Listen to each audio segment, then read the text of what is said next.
ঈদের আগে তেল লিছে 200 টাকার, শ্বশুর বাড়ি যাওয়া হবি না শালিক লেবেড়া নে হবি, কোনোটাই হচ্ছে না। বউ অসন্তুষ্ট, শালিক তো মনে করেন বেলি দিচ্ছে না। দাঁত ব্রাশ করার সময় পাই এখনো 11টা বাজে, আমরা কখন জবে যোগদান করব আর কখন আমাদের টার্গেট ফ্লপ করবে। রাজশাহীর পুঠিয়া উপজেলার তাহেরপুর ফিলিং স্টেশনে টানা প্রায় 3 সপ্তাহ ধরে জ্বালানি তেলের তীব্র সংকট দেখা দিয়েছে। সরবরাহ ঘাটতির কারণে অধিকাংশ দিনই তেল বিক্রি কার্যত বন্ধ থাকছে। আর যেসব দিনে সামান্য পেট্রোল আসে সেদিনই ভোর থেকে উপচে পড়া ভিড়ে অচলাবস্থার সৃষ্টি হয়। এতে তাহেরপুর পটিয়া মেইন সড়কে যানবাহন চলাচলে বিঘ্ন ঘটছে এবং চরম দুর্ভোগে পড়েছেন সাধারণ মানুষ। স্থানীয়রা জানিয়েছেন, সকাল থেকে বেলা 10:30টা পর্যন্ত পাম্প এলাকায় বাস, ট্রাক, মোটরসাইকেল সহ বিভিন্ন যানবাহনের দীর্ঘ সারি দেখা যায়। ঘণ্টার পর ঘণ্টা লাইনে দাঁড়িয়ে থেকেও অনেকে প্রয়োজন মতো তেল পাচ্ছেন না। এতে করে কর্মজীবী মানুষ সহ পরিবহন সংশ্লিষ্টদের মধ্যে ক্ষোভ বাড়ছে। মানুষ কৃত্রিম সংকট ফেলে দিচ্ছে, যাদের প্রয়োজন ঠিক তারাই যেন পায় সঠিকভাবে। পাম্প মালিকদের বা সংশ্লিষ্ট যারা আছে এদেরকে উচিত, যারা রাইড শেয়ার করে শহরের দিকে বা আমরা গ্রামের দিকে যারা আছি, আমরা যারা মার্কেটিংয়ে জব করি, তাদের আইডি কার্ড দেখে প্রয়োজনে হলেও তাদেরকে পর্যাপ্ত তেল দেওয়া। এই যে সকাল 5টার সময়, কেউ 6টার সময়, কেউ 7টার সময় এসে দাঁড়াইছে, এখন বাজে কয়টা ভাই?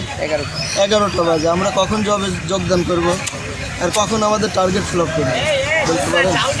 আমরা খুব কষ্টে আছি ভাই। এই বিষয়টা যেন যথাযথভাবে এটা গুরুত্ব দিয়ে দেখা হয়, তাহলে আমরা অন্তত চলতে পারবো। আর কথা, লাইনে দাঁড়িয়ে থাকা কয়েকজন মোটরসাইকেল চালক অভিযোগ করে বলেন, দীর্ঘ সময় অপেক্ষার পরও তেল মিলছে না।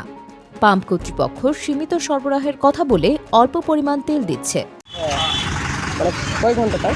তাও তো আনুমানিক 3-4 ঘন্টা তো হবেই। আসলে এই তেলের যে সংকট, এটা আসলে কীভাবে দেখছিলাম? এখন আমরা কিভাবে দেখেছি, জনগণ তো তেল পাচ্ছে না, আমরাও পাচ্ছি না। এখন মনে করেন যে ঈদের আগে তেল লিছে 200 টাকার, শ্বশুর বাড়ি যাওয়া হবি না শালিক লেবেড়া নে হবি, কোনোটাই হচ্ছে না। বউ অসন্তুষ্ট, শালিক তো মনে করেন বেলি দিচ্ছে না। এখন কোনো রকম 300 টাকার তেল পাসি হয়, কয় টাকা লিটার নিলেও বুঝতে পারবো না, টাকা না টাইম নাই, টাকা বাড়িতে দিচ্ছে তেল দিচ্ছি। একই সঙ্গে প্রভাব খাটিয়ে বা গোপনে বোতলে করে তেল সরবরাহের অভিযোগও তুলেছেন তারা। সূত্র জানায়, পাম্পের কিছু কর্মচারী সরাসরি গ্রাহকদের তেল না দিয়ে খুচরা ব্যবসায়ীদের কাছে বেশি দামে বিক্রি করছেন, এমন অভিযোগও উঠেছে। এতে করে সাধারণ চালকরা আরও বেশি হয়রানির শিকার হচ্ছেন বলে দাবি তাদের। সরেজমিনে দেখা গেছে, বৃহস্পতিবার সকাল থেকেই শত শত মোটরসাইকেল চালক তেলের আশায় লাইনে দাঁড়িয়ে আছেন। দাঁত ব্রাশ করার সময় পাই এখনো কিছুই বেড়ে যায়। কত করে তেল দিচ্ছে এখন? কত টাকা দিচ্ছে এটা বলতে পারবো না, এখন পাম্পে পুষায়নি, আরও হয়তো বা 1-1.5 ঘন্টা সময় লাগে। আচ্ছা, এই তেলের যে সংকট, আসলে আপনি এটা কিভাবে দেখছেন একজন বাইক চালক হিসেবে? সংকট এটা বিশ্ব বাজারে তো দেখেছি আমরা, যুদ্ধের জন্য এটা হচ্ছে, এটা সবাইকে মানে ফেলাই, কিন্তু এর ভিতরেও সাপ্লাই চলা লাগবে। অ্যাকচুয়ালি এটা হয়েছে কি, যাদের হচ্ছে কখনো 100 টাকার তেল কিনে না, ওরা হচ্ছে গাড়ি টাঙ্কি ভরে রাখছে। এখন যারা হচ্ছে মার্কেটিংয়ের কাজ করে, ওদের তো সমস্যা, ওদের তো অনেক তেল লাগে একদিনে।